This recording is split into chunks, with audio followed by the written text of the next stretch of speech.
Have you ever heard of Nehemiah? He's an Old Testament prophet who has an inspiring story. You see, he heard that Jerusalem was in rumbles. The people have escaped and they've returned, but the walls are crumbled and there's no safety for them, no way for them to protect themselves. So he steps into his authority. He prays and he seeks God. He fasts, he weeps, he mourns for these people.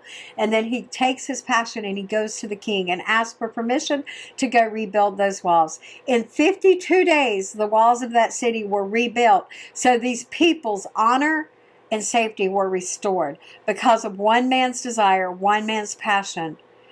This happened. When we get a passion for something, it gives us a purpose. So are you ready to discover your passion and your purpose? Who, what, or where really takes you to your knees today? There is where your passion lies.